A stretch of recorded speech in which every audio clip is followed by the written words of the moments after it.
దీనికంటే బిఫోర్ మీరు ఏమన్నా ఏడీగా చేశారా, అసిస్టెంట్ డైరెక్టర్గా చేయలేదండి. ఒక సినిమాకి ఐ వర్క్డ్, బట్ ఒక ఫుల్ సినిమాకి అంటే ఏమైపోయిందంటేనండి, ఫస్ట్ ఇంజనీరింగ్ టైంలోనే నేను short films, music videos, documentaries అవి చేయడానికి ట్రై చేశాను, చాలా చేశాను.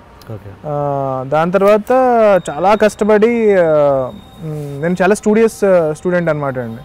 నా దగ్గర సర్టిఫికేట్స్ అంటే నేను విన్ అయిన సర్టిఫికేట్స్ ఒక 2 ఫైల్స్ నిండా ఉండేవి చిన్నప్పటి నుంచి. అవి పట్టుకుని తిరిగేవాడిని అసిస్టెంట్ డైరెక్టర్గా జాయిన్ అవ్వడానికి.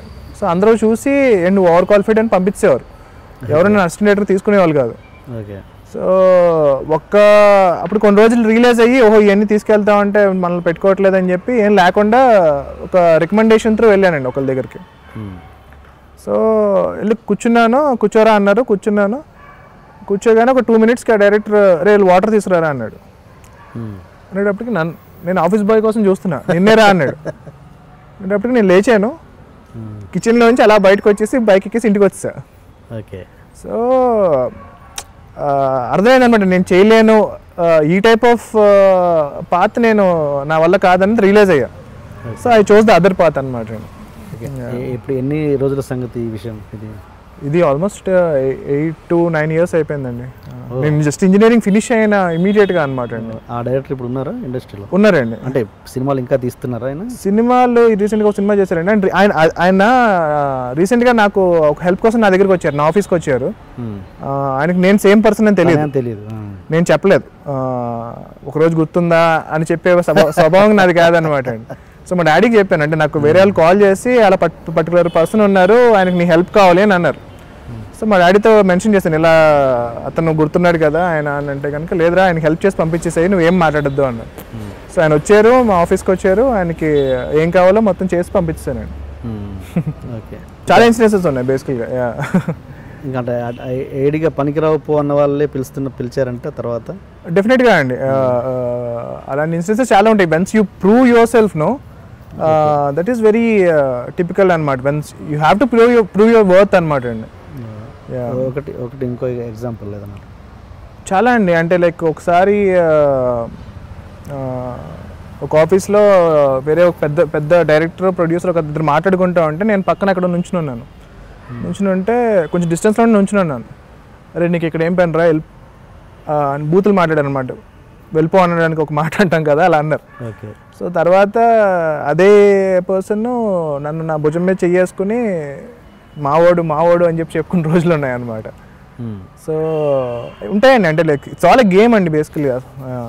గేమ్ అది ఇన్సల్ట్గా కూడా ఫీల్ అవ్వక్కర్లేదు, అది ఇండస్ట్రీలో కామన్గా జరిగే విషయాలు. కరెక్టేనండి, అంటే నేను పెరిగిన ఒక వాతావరణానికి అది, అంటే చిన్నప్పటి నుంచి మా డాడీ కూడా ఎప్పుడు నేను తిట్టలేదు స్కూల్లో కానీ, ఎప్పుడు నేను ఎవరితో మాట అనిపించుకోలేదు అనమాట.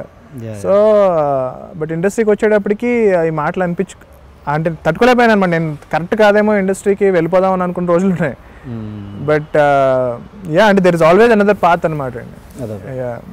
అంటే ఈ సినిమా చేసే ముందు చాలా స్క్రిప్ట్స్ చేసుకున్నారని, చాలా మంది ఆల్మోస్ట్ అందరు హీరోలకి కథలు చెప్పారని, చిరంజీవి గారు కూడా చెప్పారని. బట్ ఆల్మోస్ట్ ఒక పెద్ద హీరో కాంపౌండ్లోకి వెళ్ళాక స్క్రిప్ట్లో చేంజెస్ జరుగుతుండడం నీకు నచ్చక వెనక్కి వచ్చిన సందర్భాలు చాలా ఉన్నాయి. అవునండి, సింపుల్ అండి, అంటే నేను ఇండస్ట్రీకి వచ్చిందే నాకు నచ్చింది చేయడానికి. I can easily go and do some software job or something. I can easily get placed in Google or something అనమాట, ఇంజనీరింగ్ ఫైనల్ ఇయర్లో ఉన్నప్పుడు. బట్ ఇండస్ట్రీకి వచ్చిందే నాకు నచ్చింది చేయడానికి అండి. సో అల్టిమేట్గా డెఫినెట్గా సినిమా అనేది హీరో డ్రివెన్, అంటే ఫిల్మ్ ఇండస్ట్రీ అనేది hero driven, that I agree, 100% agree. But ఒకసారి ఏమవుతుందంటేనండి, కథ అనేది కూడా చాలా ఇంపార్టెంట్. సో నేను ఫిల్మ్ మేకింగ్ నేర్చుకున్నప్పుడు చాలా రివర్స్లో నేర్చుకున్నాను. ఫస్ట్ విజువల్ ఎఫెక్ట్స్ నేర్చుకున్నాను, తర్వాత ఎడిటింగ్ నేర్చుకున్నాను, తర్వాత సినిమాటోగ్రఫీ. ఫైనల్గా ఇవన్నీ కాదురా, సినిమాకి మోస్ట్ ఇంపార్టెంట్ కథ అనేది తెలుసుకున్న ఓన్లీ స్క్రీన్ రైటింగ్ మీద. ఇవన్నీ నేర్చుకోవడానికి నాకు 6 నెలలు పడితే, ఓన్లీ కథా రచన అనేది నాకు నేర్చుకోవడానికి 2 సంవత్సరాలు పట్టిందండి. ప్రపంచంలో స్టోరీ రైటింగ్ మీద ఉన్న ప్రతి బుక్ చదివా, ఒక 50 బుక్స్ ఉంటాయంటే 50 బుక్స్ చదివా. సో డ్రామా రైటింగ్ 1937లో రాసిన బుక్స్ దగ్గర నుంచి ప్రతిదీ చదివా. So I realise the importance of story for a film అనమాట. So when it is going wrong, I will try to save it అనమాట ఒక లెవెల్ వరకు. సో అది బియాండ్ వెళ్ళిపోయింది అనుకోండి. So when I know that my film is not going to work, ఈ cinema చేస్తే నేను వర్కౌట్ అవ్వదు అని నాకు తెలిసిపోయిన తర్వాత సినిమా అనేది ఒక 1 year ప్రాసెస్ అండి. నా లైఫ్లో నాకు నచ్చినట్టు ఒక 1 year ఉండడం నా వల్ల కాదనమాట. సో నేను బిలీవ్ చేయకుండా నేను అంటే లైక్ నిద్రలో